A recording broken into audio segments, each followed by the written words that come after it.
Boa noite, este é o jornal Blind Spot. Estas são as 4 notícias de hoje. Começamos com o Reino Unido. 138 personalidades de diferentes áreas da sociedade assinaram um documento a exigir o respeito à liberdade de expressão como pilar de uma sociedade livre, denunciando uma censura sem precedentes na história da humanidade e em vários países do globo. Por cá, um artigo informático no jornal Observador sobre carros elétricos teve o patrocínio da EDP, o que está a gerar uma avalanche de críticas, questionando-se se o jornalismo não estará a servir interesses privados.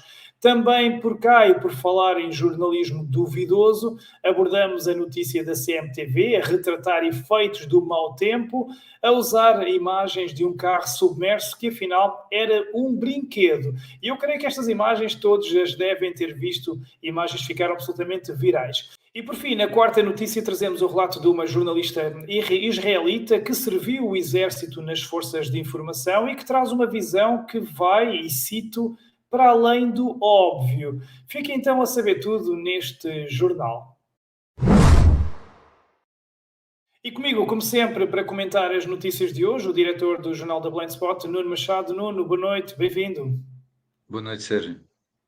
Obrigado, vamos então a isto. Vamos começar já com a primeira notícia. Um total de 138 personalidades de várias áreas, desde a ciência à arte e de todo o espectro político, denunciam no Reino Unido a crescente censura que ameaça as democracias. Foi uma declaração denominada da Westminster, onde esses subscritores salientam a investida concertada entre governos, universidades, ONGs, empresas tecnológicas e afins para restringir ou abolir a liberdade de expressão. Por isso, este grupo de pessoas, apesar das diferenças políticas e ideológicas profundas, eles uniram-se neste apelo à proteção da liberdade de expressão para garantir, então, uma sociedade livre em que os governos são escrutinados como têm que ser escrutinados. Ora, Nuno, conta-nos pormenores, então, sobre esta importante iniciativa e que eu creio que, se não fosse o jornal da Blind Spot, os portugueses dificilmente saberiam que ela tinha ocorrido. Obrigado, Sérgio. Pois, de facto, não se tem visto falar desta notícia, que realmente, dadas as personalidades envolvidas, se fosse sobre outro tema qualquer, dificilmente escaparia, nem que fosse num tom crítico, mas de facto é completamente ignorado, pelo menos pelo que eu vi, de todos os grandes órgãos de comunicação social. Então, em primeiro lugar, podemos ir realmente em relação às pessoas, que são 138 personalidades. Penso que muitas outras pessoas se identificam, mas isto teve a ver também com o encontro e com pessoas que estavam em contacto umas com as outras. Muitos são jornalistas independentes, também muitas pessoas ligadas à ciência. Eu vou destacar 3 nomes, mas há inúmeros: Richard Dawkins, o Stephen Pinker, o Jordan Peterson, e também muitas pessoas ligadas às artes, talvez os mais conhecidos, John Cleese, dos Monty Python, Tim Robbins, Oliver Stone, e também o Julian Assange, o fundador da Wikipédia, o Edward Snowden, que, como não sei se muita gente sabe, mas foi ele que denunciou há cerca de 10 anos, e com enormes custos pessoais, não é? Os sistemas de vigilância globais nos Estados Unidos e que estavam a ser construídos, e que nessa altura ele verificou, na opinião dele, obviamente, que não estavam, tinham ido muito para além do que seria aceitável e que já não estavam ao serviço do interesse público. Todos eles, de facto, salientam os ataques à liberdade de expressão e o condicionamento da discussão sobre temas urgentes, como alguns que passaram e outros que atualmente acontecem. E eles, nessa declaração, pelo que li da notícia Blind Spot, eles usam um termo que é complexo industrial da censura. O que é isso? Complexo industrial da censura. Basicamente, podemos dizer que é o nome que é dado a uma rede que inclui governos, instituições governamentais, ONGs, entidades académicas, empresas multinacionais, nomeadamente as grandes tecnológicas, que usam a censura para proteger os seus próprios interesses. Muito resumidamente, podemos dizer que é isso.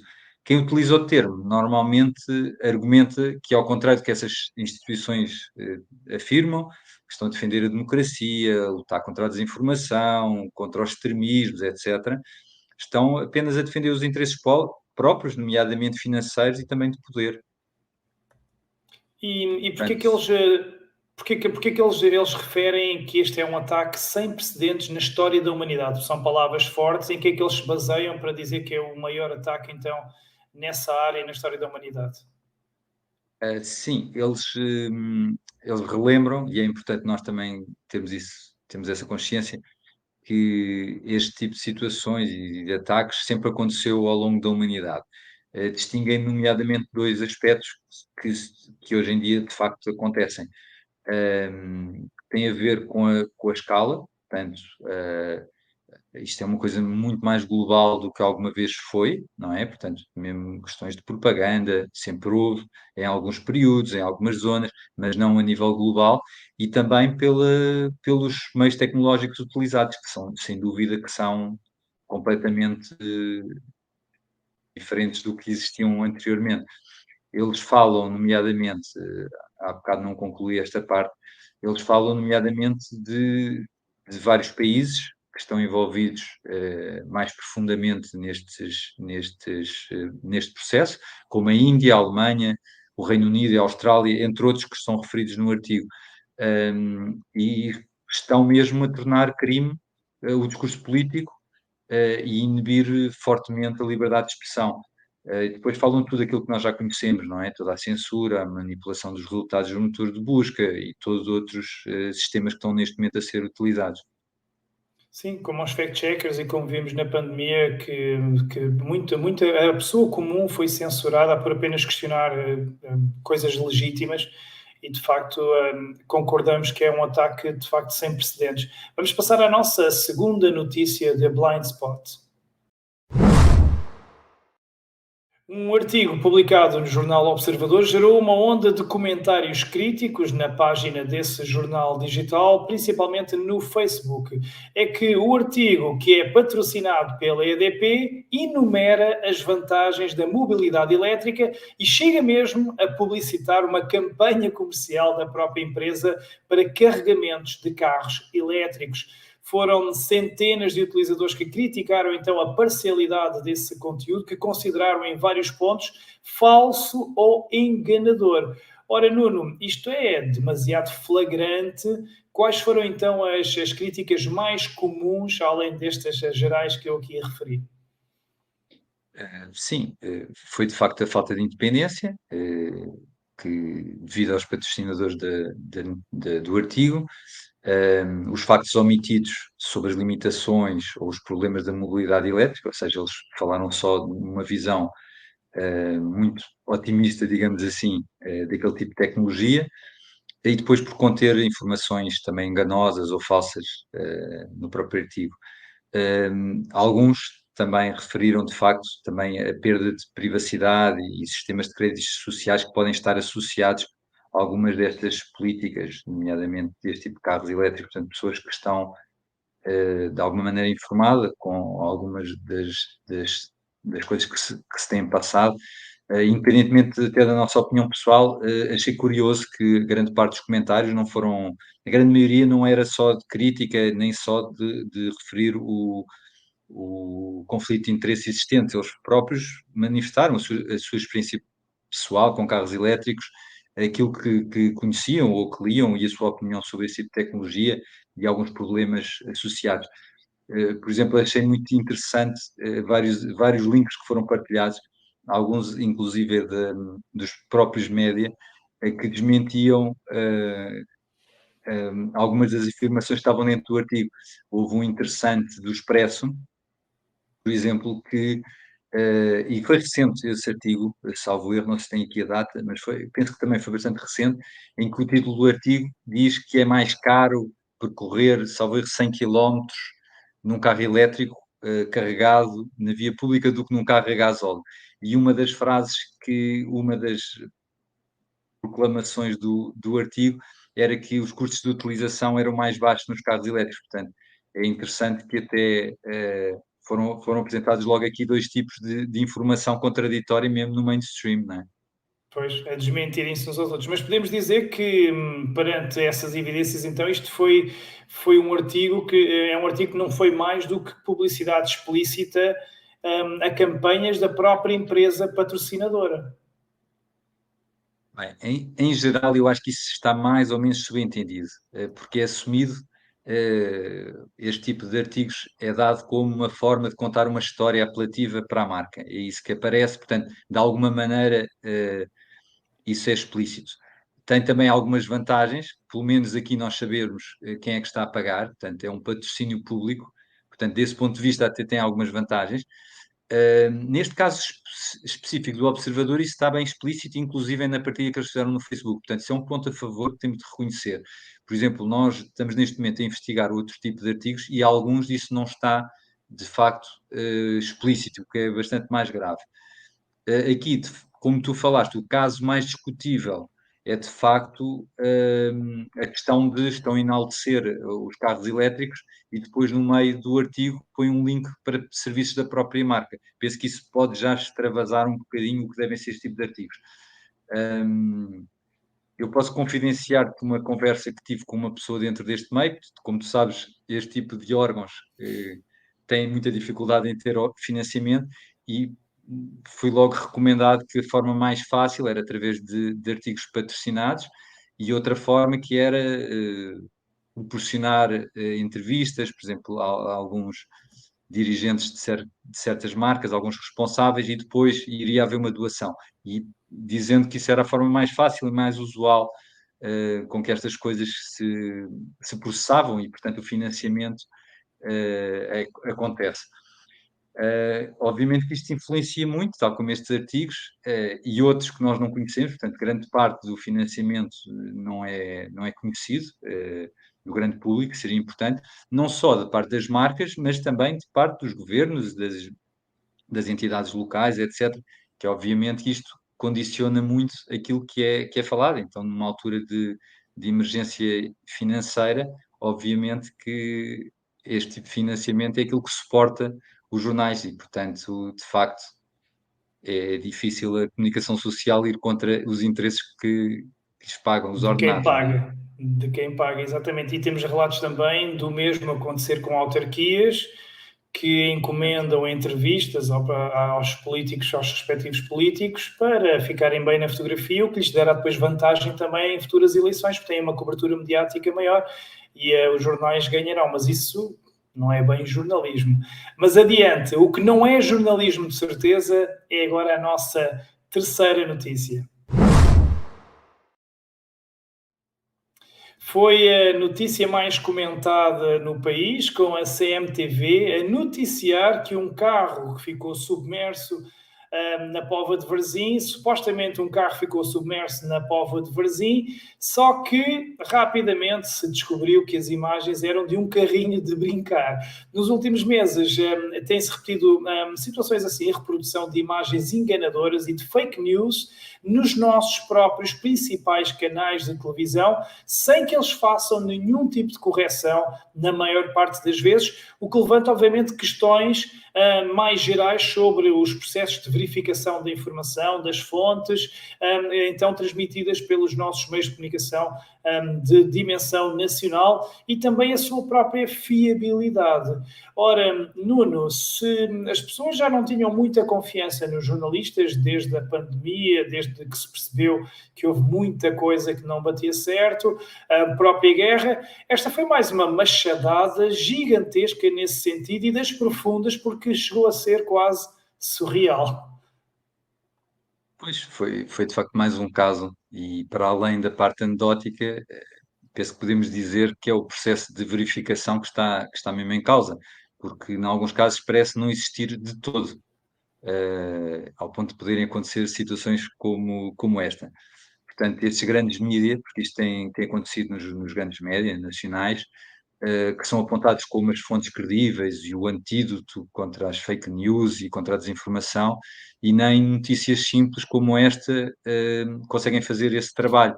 E, portanto, imaginemos para outro tipo de situações bem mais complexas, mais difíceis de confirmar, com outros interesses e outros protagonistas e mais luta e informações falsas a circular, deixa-nos aqui um pouco preocupado e, no fundo, é o que o teu canal e o Blind Spot tenta fazer, é proporcionar algum tipo de informações também diferentes do mainstream e com fiabilidade. O problema é que canais como os nossos, se damos uma notícia assim descaradamente falsa, ficam sinalizados como páginas de informações falsas e depois essa sinalização não sai mais, enquanto que estas televisões parece poderem fazer o que quiserem, o que também parece dar a entender que têm muitos estagiários a porem notícias no ar, de facto, sem confirmação. Porque, ainda para mais, este não é um caso isolado. Há imensos outros relatos de casos recentes de imagens falsas ou enganadoras por parte das principais televisões, como SIC, RTP, CNN, como vocês também escreveram no vosso artigo. Há umas também escandalosas neste passado recente.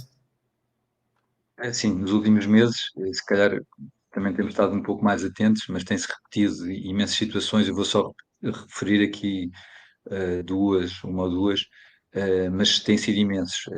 Um dos casos que nos vem à memória é o da caso das presidenciais brasileiras, em que após a projeção de vitória de Lula da Silva, a RTP3 imediatamente exibe imagens de comemorações que correspondiam às celebrações de um clube croata há muitos anos, e de facto foram umas celebrações incríveis, muito espalhafatosas, com forte Foguetes fogo de vermelhos. artifício, o céu todo vermelho, pronto, e foi automaticamente, mal saiu aquilo, com os próprios jornalistas a dizerem que eram imagens das comemorações.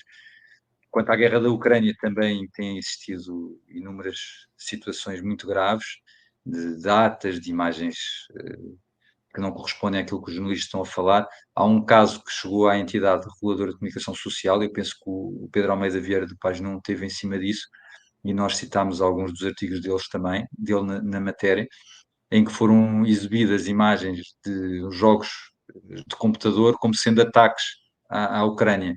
E a própria ERC tomou uma ação nesse sentido e numa primeira fase quis obrigar a própria CNN, pelo menos, a esclarecer os telespectadores, e depois, com uma equipa de advogados, uma equipa legal, conseguiram que isso fosse tornado uma recomendação e não uma obrigação, e nunca esclareceram as pessoas sobre isso. Portanto, isto é uma situação ainda mais grave, que é não só passarem notícias falsas ou imagens enganadoras, mas depois nem sequer corrigirem e informarem os espectadores, que pelo menos possam estar a assistir depois, e de facto isso cria um ambiente de desinformação total, não é? Portanto, como tu dizias há bocado, aqueles que seriam o garante dessa informação fiável, eles próprios não a dão em muitos casos, e pior, quando sabem que deram notícias que não são corretas, que não são verdadeiras em muitos casos, nem sequer o desmentem. Isso é muito grave. Aí o polígrafo já não funciona. Isso, de facto, videojogos, imagens de videojogos na guerra da Ucrânia era escandaloso. Esta semana, com a CMTV, um carrinho de brincar bateu todos os recordes. Mas também tivemos o caso da RTP. A RTP já nos últimos tempos também tivemos na guerra da Ucrânia também imagens de conflitos na Ucrânia de anos anteriores que foram usadas para este ano numa peça do José Rodrigues dos Santos, também esse caso foi muito falado, e tivemos também o caso em que na RTP mudou propositadamente, escreveu mal as legendas dos casos de violência em França, quando houve aqueles casos todos de violência, em que escreveram extrema-direita, quando o ministro francês tinha dito claramente gauche, que é a esquerda, o que significa esquerda, e a RTP escreveu na legenda direita, para dar a entender então que eram desacatos da extrema-direita, e também não me lembro que tenha havido a correção. É surreal, é o jornalismo que nós temos. Vamos então passar agora para a quarta notícia deste jornal. A complexidade do conflito israelo-palestiniano e a sua envolvência leva a que a maioria das análises sobre este conflito sejam necessariamente simplistas, preto ou branco, ou se está de um lado ou se está do outro. Os ataques bárbaros a civis israelitas por parte do Hamas levaram então a que houvessem posições ainda mais extremadas e mais emocionais. São assim necessárias também recorrer a fontes conhecedoras no terreno que possam também dar um contexto mais completo sobre o que poderá estar a acontecer lá num conflito que ainda por cima tem muitos, muitos anos. Ora, uma das pessoas é Efrat Feignixon, uma jornalista independente, cidadã israelita e que serviu o exército nas forças de informação e que, apesar de tudo e dela ser israelita, consegue ter, imagine-se, alguma empatia com o povo palestiniano. Ora, Nuno, isto é quase incrível. Em que contexto é que se deram então essas declarações desta cidadã israelita e que pormenores nos podes dar assim sobre o que ela revelou nesse contexto em que foi ouvida? Foi numa conversa com o autor e investigador Bret Weinstein, e de facto este tema é muito divisivo, muito complexo, muitas informações pouco fiáveis, e ter alguém com esta visão, alguém que está por dentro, não só do próprio conflito, mas do próprio contexto global, dado o trabalho que ela faz como jornalista independente, pareceu-nos ser importante que as pessoas conheçam a visão dela, portanto, a perspectiva dela. A entrevista é muito longa. Quem tem interesse no tema, eu acho que é uma entrevista essencial, concordo-se ou não com muitas das coisas que são ditas. Vamos citar só apenas algumas partes que penso que são importantes, mas há muitas outras, quem quiser depois pode consultar o vídeo. Um dos pontos importantes é que ela, que é israelita, judia e neta de vítimas dos nazis, refere de forma clara, explícita, que o povo palestiniano em geral, eh, portanto, na sua grande maioria, é uma vítima também deste próprio conflito. E nesse artigo também que mostraram vários excertos dessa entrevista, referem que ela tem uma teoria controversa sobre a origem do conflito e também sobre o crescimento e as táticas do Hamas. O que é que podes, assim, resumidamente, contar sobre essa teoria dela? Sim, há várias coisas que ela diz, obviamente que são controversas e não poderiam deixar de ser, porque realmente é um tema muito, muito polémico e muito complexo. É normal.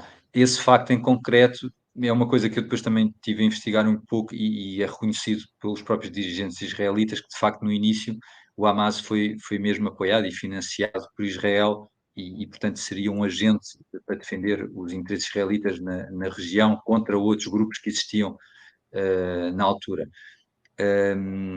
O que aconteceu, como por exemplo com os talibãs e os Estados Unidos, que também durante muito tempo os apoiaram e depois acabaram por se revoltar contra os próprios Estados Unidos. Ela explica bem esse processo e depois explica que a partir de uma certa altura começou a haver outros players relativamente ao Hamas, começaram eles próprios a financiarem, fala de vários casos, mas o caso do Qatar, por exemplo, e especialmente do Irão, são muito relevantes e pronto, também aqui quem paga normalmente consegue orientar quem é financiado. E em concreto, que táticas é que então o Hamas usa segundo o conhecimento que ela tem?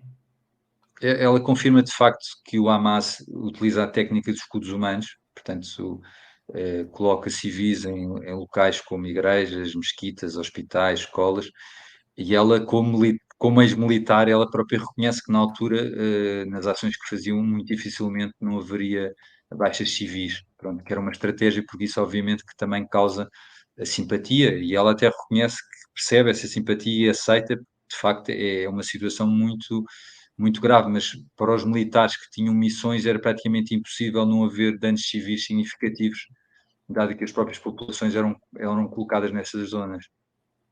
E a propósito dessas interferências externas que tiveram na origem depois do Hamas se tornar uma organização terrorista, ela tem alguma teoria sobre quem é que agora os patrocina, quem é que os está a fornecer o armamento ao Hamas?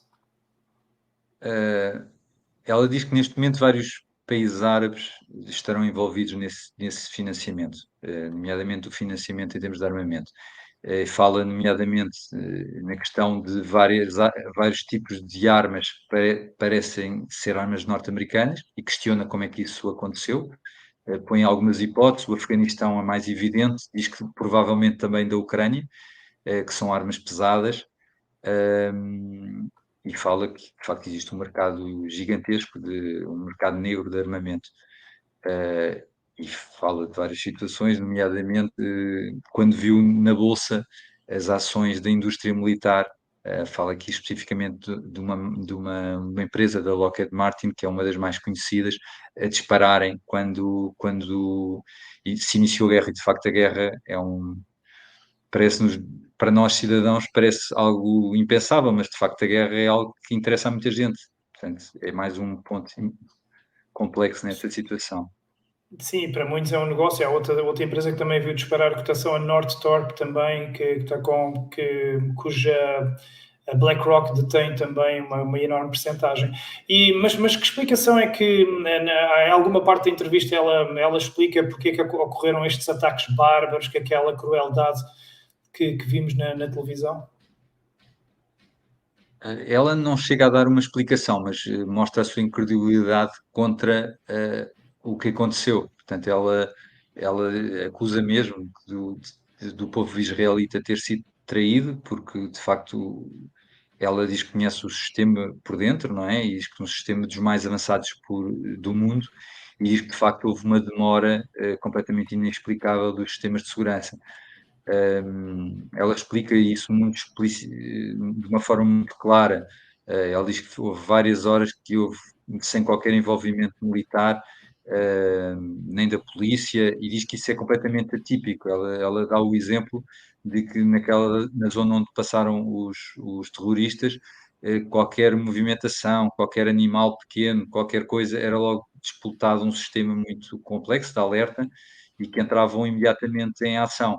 E ela já tinha servido há 25 anos, portanto, para ela, 25 anos depois, com toda a tecnologia agora, com a internet, com todos os sistemas, que ela diz que existem vários sistemas redundantes, para ela é completamente impensável essa fronteira ter sido violada em mais de 15 sítios, não é?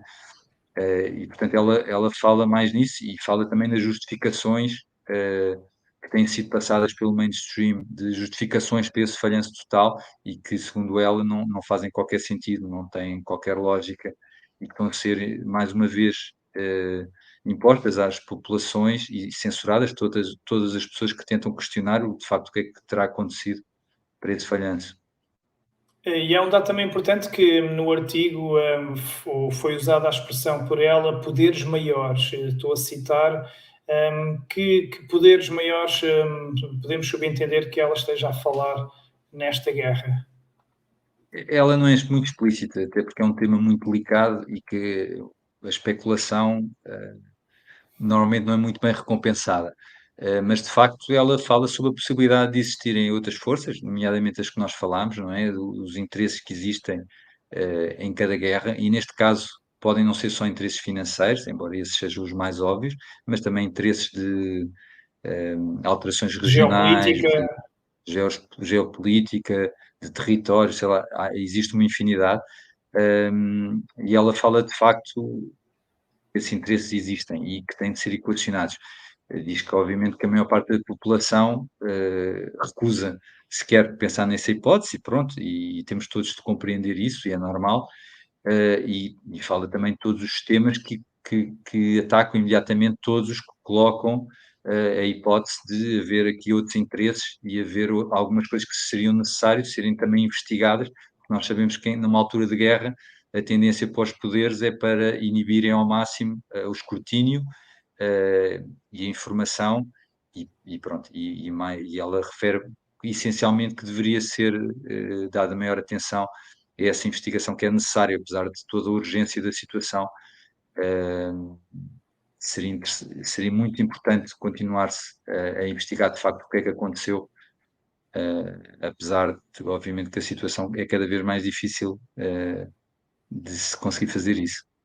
sim, sendo que a única certeza que temos, e aí concordamos, é que quem sofre é o povo e as pessoas inocentes no meio disto, tanto de um lado como do outro. Mas com certeza haverá muita coisa por contar, muita coisa que não sabemos, se calhar nunca saberemos, tal como aconteceu também no conflito da Ucrânia e da Rússia, mas é sempre bom termos mente aberta e ouvir outras perspectivas, porque a verdade andará lá pelo meio. Nuno, muito obrigado, parabéns também pela coragem de abordar este tema, é um tema sensível, é um tema complicado, é um tema que divide o mundo. Parabéns também pelo vosso trabalho, muitas notícias, além destas 4, outras notícias também vocês foram publicando na vossa página. Convidamos os nossos seguidores e espectadores deste programa a assistirem e nós vemos-nos então para a semana. Até para a semana, Nuno. Muito obrigado, Sérgio. Um abraço e boa semana. Obrigado. Despeço-me também dos nossos seguidores e espectadores deste Jornal da Blind Spot. Já sabem, todas as quartas-feiras, às 22 horas, não falha em direto aqui o programa que vos traz as notícias que as televisões não mostram, e o programa que então pouco divulgam, e já sabem que podem ler em maior detalhe todas estas notícias no site www.blindspot.pt, com todas as informações, links, artigos e todos os pormenores daquilo que aqui falamos. Vemos então na próxima semana. Um forte abraço a todos vocês que estão aí desse lado e até para a semana.